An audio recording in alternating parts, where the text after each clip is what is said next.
Hello everyone, first news update for 21st of April. Now it's 9:30 in the morning Moscow time, and I have prepared quite a number of news on some major developments that Russian media pay attention to, and I hope you will find this episode informative and useful. And if so, please click that like button and leave some commentary. It might help to deal with the algorithm. And also, if you are watching this update on YouTube, please consider to switch on Rumble. It will take just a couple of seconds. Under this video, in description box and in the pinned comment, there is a link to Rumble channel of mine, and you can watch this very episode there, and that will be very helpful to further develop my Rumble channel. Lately, you probably noticed that I'm trying quite actively to promote my Rumble page, and with some success, because view numbers increasing, our community little by little, but getting bigger, and want to believe stronger. And so yes, if you can, please watch my updates on Rumble, and join our community if you have Rumble account. That's been said, let's go through some news now. And TASS news agency is reporting that, Russia's Easter truce has expired, which was expected. Russian president, when declared the ceasefire, said straight away that it was in force from 6 p.m. of 19th April to midnight of 21st of April. So obviously ceasefire is expired, but question is, was this really a ceasefire? While Russian side was holding fire and only responding on aggressive steps of their enemy side, and the Kyiv regime broke this ceasefire way over 1,000 times, and they were shelling Kherson region, by the way, they were shelling DPR, all along the front line. Basically, they were opening fire, and Gorlovka settlement in DPR, Gorlovka city, for example, was shelled 5 times. And it's not just that, but there are plenty of videos, isn't it? Nowadays, drones are flying everywhere, and almost everything is documented. And in this particular video, by the way, that you see on your screen, you can observe units of Kyiv regime's forces that were, during the ceasefire, trying to breach Russian border in the Belgorod region area and enter Russian territory. And obviously Russian military intelligence was observing situation, was tracking movements of these units of the Kyiv regime, and then obviously fire was opened to neutralize this invading force. And well, instead of giving opportunity to its militaries to have at least a rest and to avoid any casualties on this greater Easter celebration holiday, Kyiv regime was shelling civilians on Russian-controlled territory, and also sending its own troops to die on suicidal missions. That's with whom we are dealing, by the way. That's with whom we are dealing. Vzгляд newspaper is reporting that, even before ceasefire was in force, Russian armed forces liberated Novomikhailovka settlement. This information became available. Defense Ministry just confirmed this information yesterday afternoon. And let me show you where Novomikhailovka is. It's Liman direction, I believe. It's on the northern side of Seversk, and this is the Novomikhailovka settlement. And if you take a look at the map, dear friends, clearly there is a cold room created here between Novomikhailovka and Makiivka, and Kyiv regime's forces in these fields have just about a couple of hours, maybe not even that, to flee this area. Otherwise, they would not be able to do so after. And only chance they will have to save their lives is to lay down arms and surrender. I guess at least several hundred troops of Kyiv regime are now encircled in this cold room between Makiivka and Novomikhailovka. Maybe even more. Also, dear friends, some interesting and also strange statements from Trump, president of US, who expressed hope for a deal between Russia and Ukraine this week. This week, by the way. So US leader Donald Trump has spoken about the chances of reaching an agreement between Russia and Ukraine in the coming days, noting possible economic benefits for both sides. As reported by RIA Novosti, US President Donald Trump posted a message on his social network Truth Social in which he expressed hope for a quick deal between Russia and Ukraine. We have quote here, "I hope Russia and Ukraine make a deal this week." Trump said, according to US President, after reaching an agreement, both countries will be able to begin active economic cooperation with the United States. Trump emphasized that this will allow Russia and Ukraine to prosper and make fortune with the help of United States. The message noted that in the United States, the week begins on Sunday, and accordingly, the parties have several days to reach an agreement. Okay, man.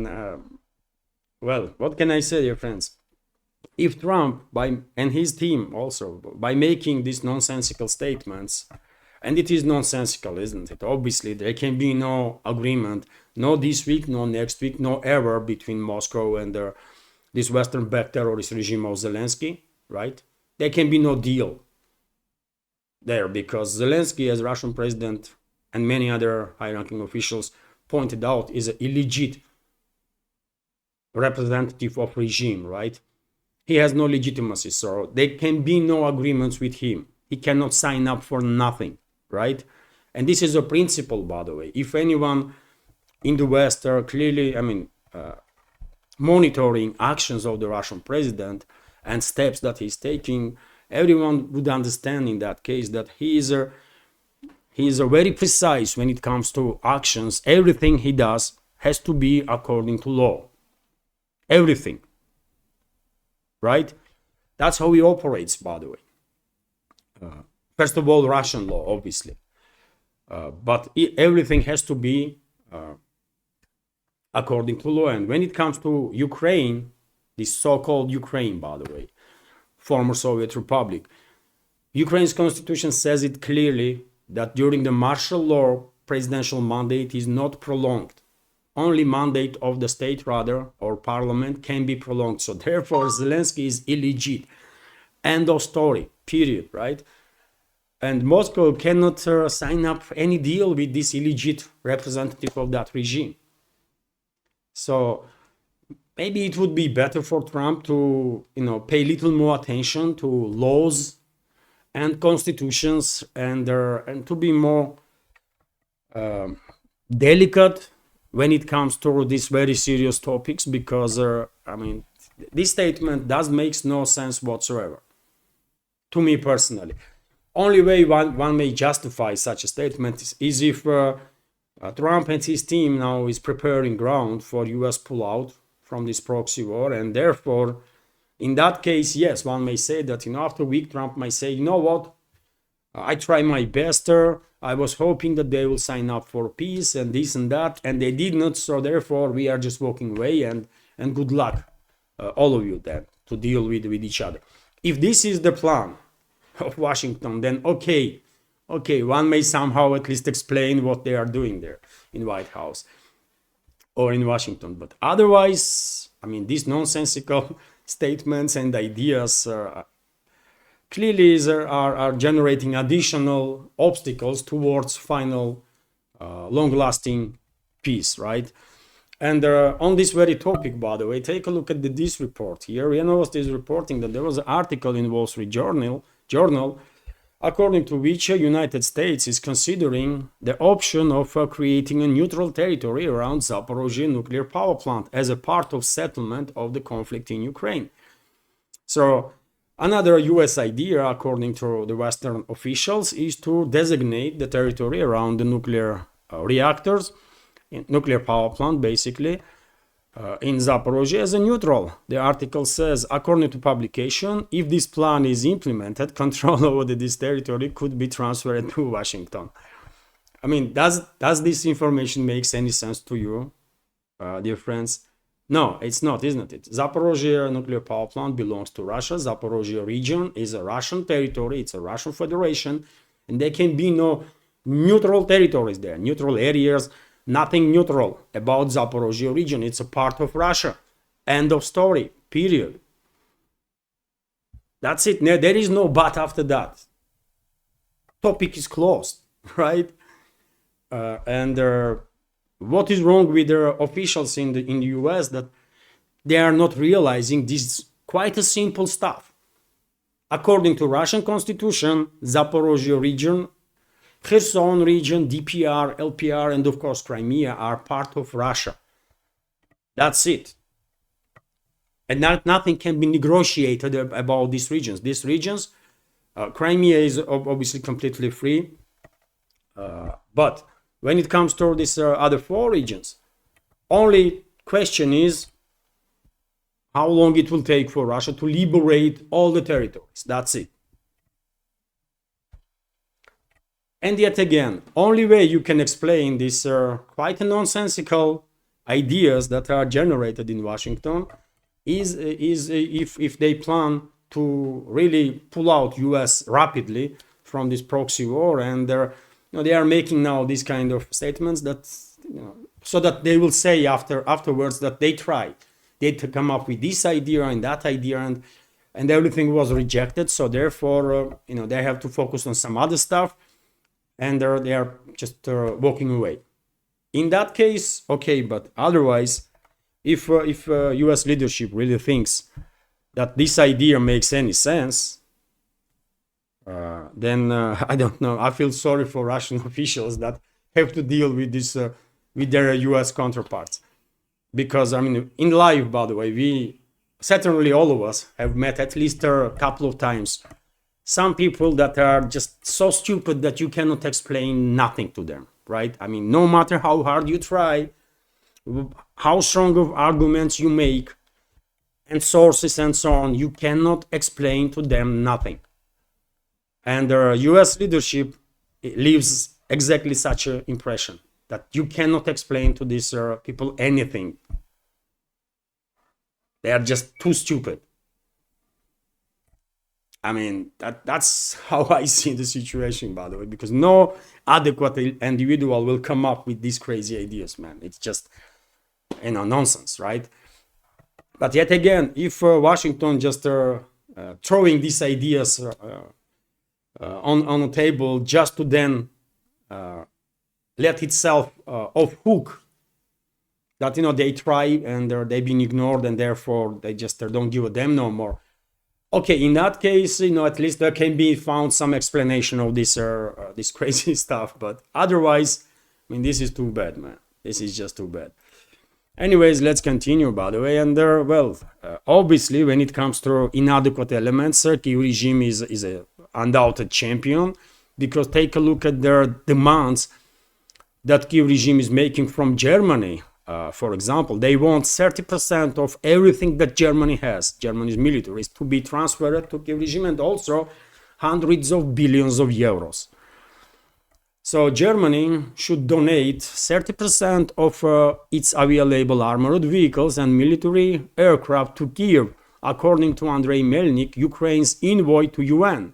So this is a high-ranking official of Kyiv regime, by the way. His appeal came as the EU nations seek ways to boost support aimed uncertainty over whether US President Donald Trump will continue to back Ukraine. Melnik, who served as ambassador to Berlin from 2015 to 2022, addressed his plea in an open letter to upcoming Chancellor of Germany, Friedrich Merz, published in Welt.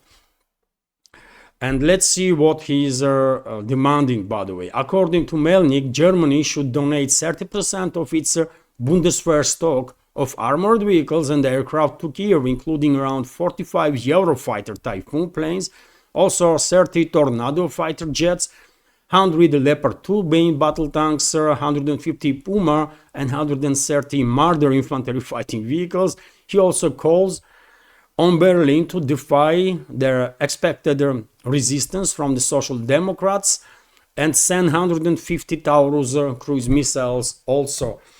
And this is not all. This is not all. Melnik urged Germany to commit at least 0.5% of its GDP, which is about 21.5 billion euro or 24.5 billion US dollars on year-on-year base, by the way, toward military aid for Kiev regime, at least until 2029. These funds should be invested, according to Melnik, in the production of state-of-art weapons in both Germany and Ukraine.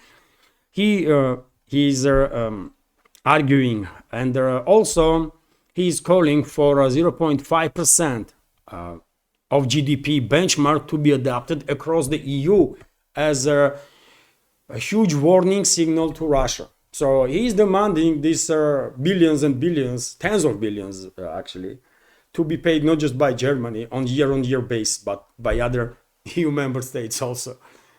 And this Psycho is a high-ranking official of Kiev regime, and just take a look at the level of involvement, by the way.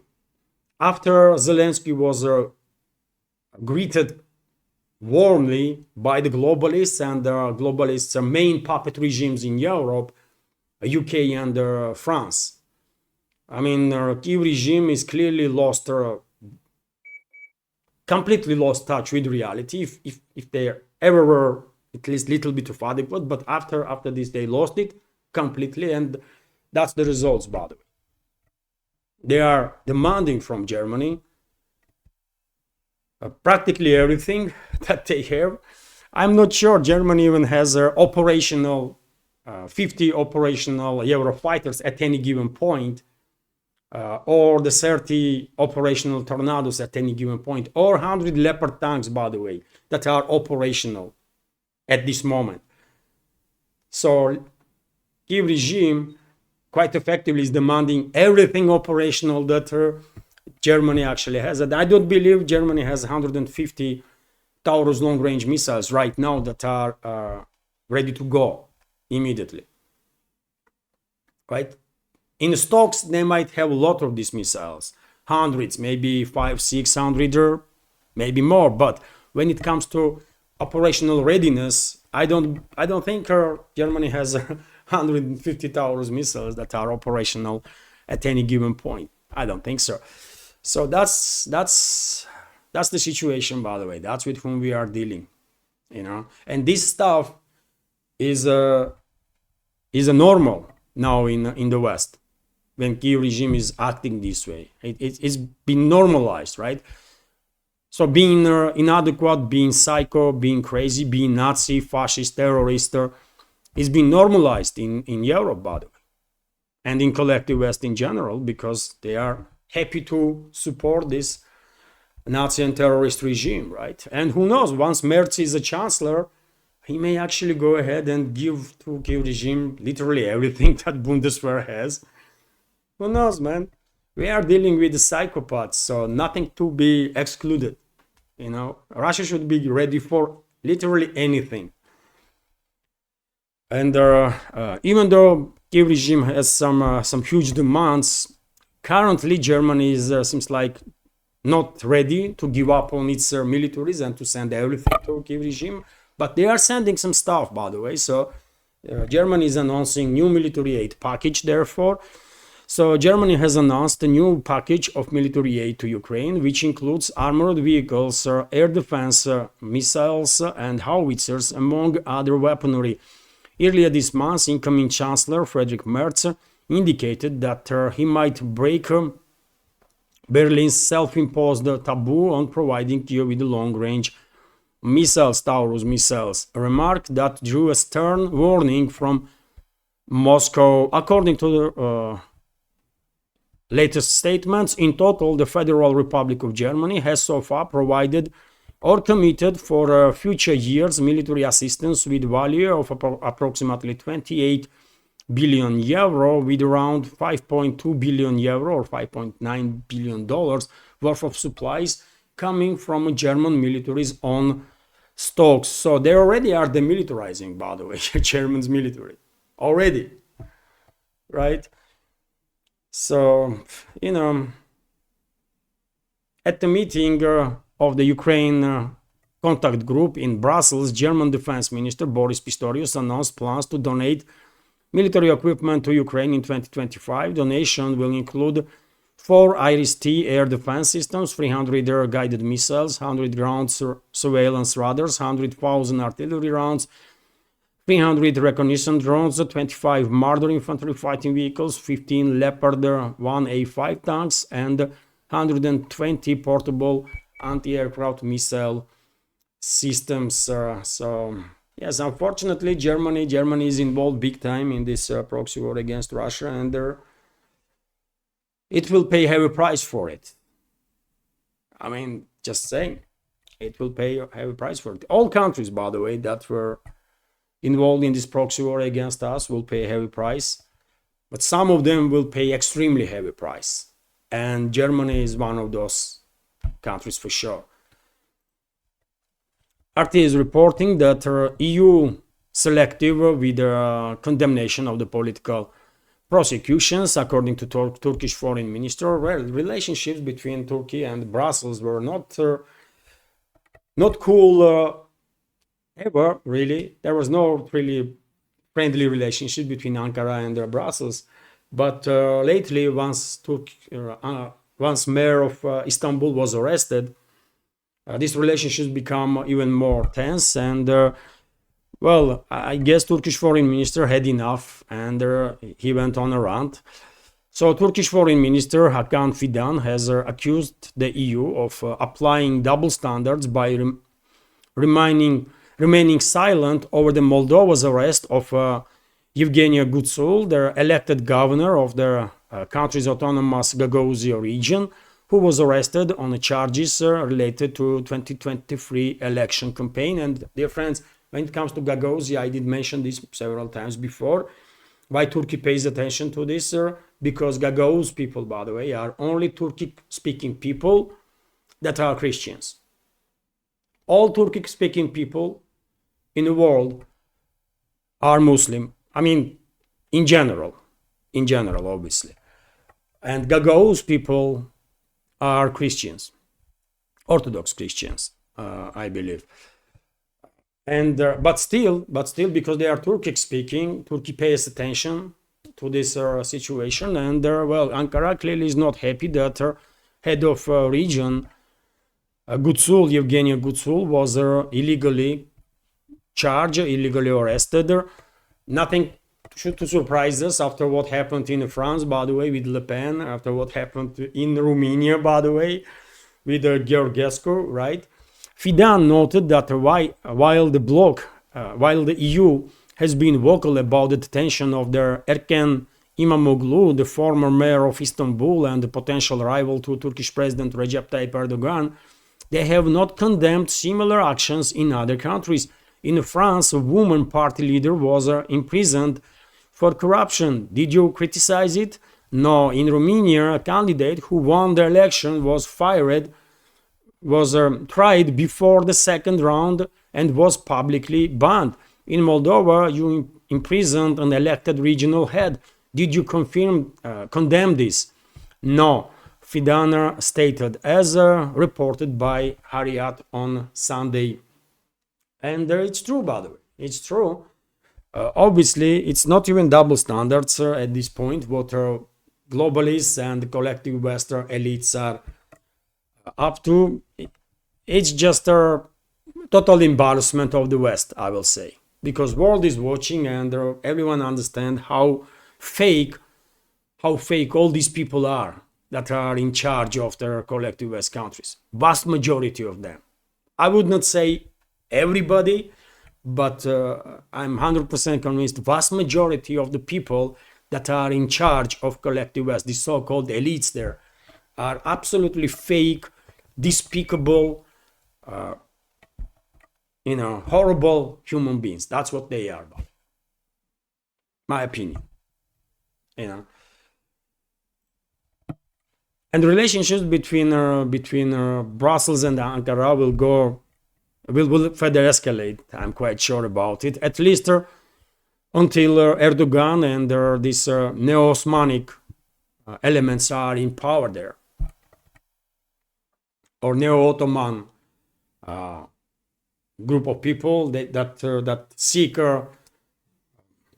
Ottoman Empire to be resurrected or something. That's their final goal, I guess.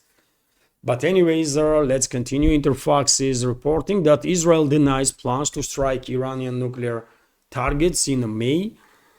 So Israeli Foreign Minister Gideon Saar said in an interview with The Telegraph that information about Israeli authorities' plans to attack Iranian nuclear program facilities as early as May is not true.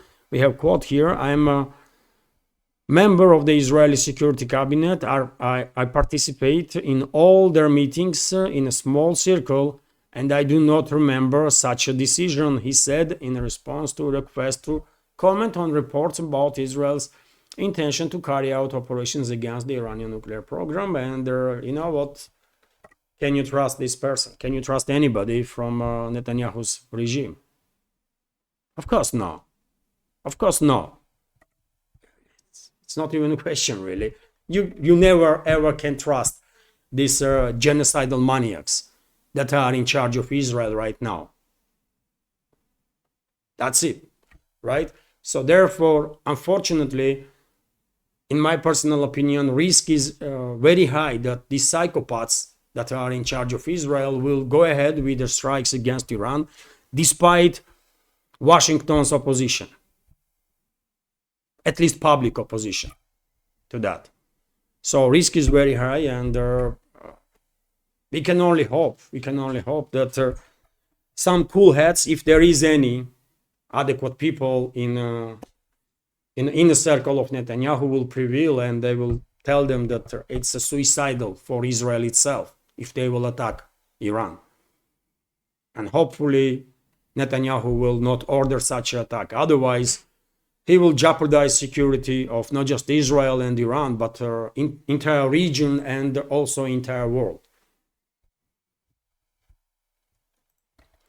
Few more news, dear friends. Meanwhile, Iranian Foreign Minister Abbas Araghchi is planning to visit China in coming days, and this is happening right after a second round of US-Iranian talks on a nuclear program that took place in Rome, in Oman's embassy, I believe, with the mediation of Oman. And I remind you, dear friends, that before Araghchi, Foreign Minister of Iran, went to Italy, he was here in Moscow and had meetings with the Foreign Minister of Russia, Lavrov, with the Russian President Putin, and after negotiations in Italy with US side, he will visit China. So therefore, clearly Moscow and Beijing are actively engaged in all this story, and I'm quite sure doing their best to de-escalate between Washington and Tehran, because I mean, there is not even a single reason why should Washington attack Iran. I mean, not even single. Iran never ever threatened the US. Some may say, you know what, they are chanting that to America and this and that. Who cares who chants what? You know, actions matter, right?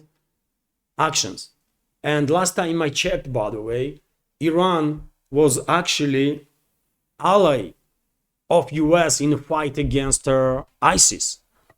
Many people in the West maybe don't even know this, you know. Many people in the West don't even understand that they are Shiites and Sunnis, right? And recently I watched on, I don't know, it was Piers Morgan show, when so-called expert, by the way, so-called expert that Piers Morgan invited was saying that Iran was supporting ISIS and Al-Qaeda. So that so-called expert did not even knew that ISIS and Al-Qaeda are Sunni extremist groups, right? And Iran is a Shiite country, majority Shiite country. And Iran was actually fighting Iran's IRGC and special forces and their Iraqi Shiite militia. And Hezbollah also, by the way. They were fighting Al-Qaeda and ISIS and continue to do so. So at one point, by the way, Iran actually was an ally of US in the fight against ISIS in Iraq, for example, right? So I see no reason why these two countries should be hostile towards each other, and it is good. It is great if Washington, with the help of Moscow and Beijing and New Delhi and whomever, Washington and Tehran will find some common ground and really de-escalate, because they don't have to be enemies, for God's sake. Why? Why should they be enemies or the hostile towards each other? But in any ways, if recent reports are correct and Trump refused to participate in Netanyahu's ideas to strike Iran's nuclear facilities, if this is true and US is staying away from that, that's already kind of progress, right? And let's hope these talks and third round, by the way, of the meetings between the sides will happen in upcoming days, maybe early next month. So process is underway, and I really hope Washington and Tehran will manage to de-escalate and find common ground. That will benefit both countries and obviously entire region and the world. And well, I'll give you also this news before I end this update, dear friends, that Beijing sends back first of 179 Boeings that were ordered earlier. So US firms therefore are kind of panicking, because 650 billion China trade is about to evaporate. And on this picture, by the way, you see this first returned Boeing, by the way, Boeing 737 MAX, which is painted in colors of the Chinese avia company, and it was sent back, as far as I understand. And one more strike on Boeing, by the way.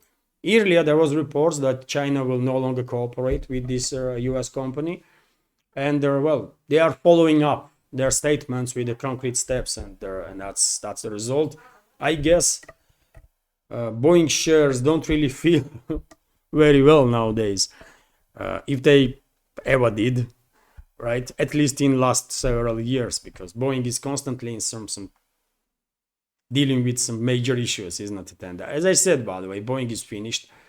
I said it many times before, Boeing is done, right? And best way to go, I think, is to disintegrate this company into several ones. One might build a military aircraft, another one may focus more on civilian aircraft, third may do something else. But currently, this giant is clearly so poorly run that it's a joke, right? It's a joke. So and now, by the way, this trade war, due to this trade war between US and the rest of the world, including China, is hitting hard on US many US companies, including Boeing also. So this might actually finish off Boeing. Anyways, dear friends, this is it for now. Hopefully you will find this update informative and interesting, useful. And if so, please click that like button if you did not yet, and leave some commentary just about anything. More likes and comments probably will influence algorithms, so that video will reach wider audience, video will reach people that might have interest to hear from Russia about news and their opinions about some major developments. And also, if you can, please share information about my channel or the videos, by the way. And finally, if you like my work, if you like my channels, and if you can or considering to support my work and this project, you can do it through several means, with donation through PayPal or Boosty platforms, or by subscribing to my Patreon page if you can afford monthly support, regular monthly support for the project. You can choose your level of support there, by the way, from 5 USD to, it's up to you then. All the links are on this video in the description box and in the pinned comment, including crypto wallets in case you want to donate through cryptocurrencies. And when it comes to crypto, by the way, I see this morning that Bitcoin is doing quite well. Again, it reached 87,000 and maybe will continue to rise. But anyways, that's for another day. Let's end this update now. Have a wonderful day, dear friends. And before I go, I almost forget. Today is Monday, isn't it? So at 6 o'clock, Moscow time this evening, live stream community chat on my YouTube channel. And I hope you'll find time to join the conversation. 10-15 minutes before live stream starts, I will publish notification on a Telegram page, Twitter X page, and also on community page on YouTube. So that's it now, I guess. Have a wonderful day and take care.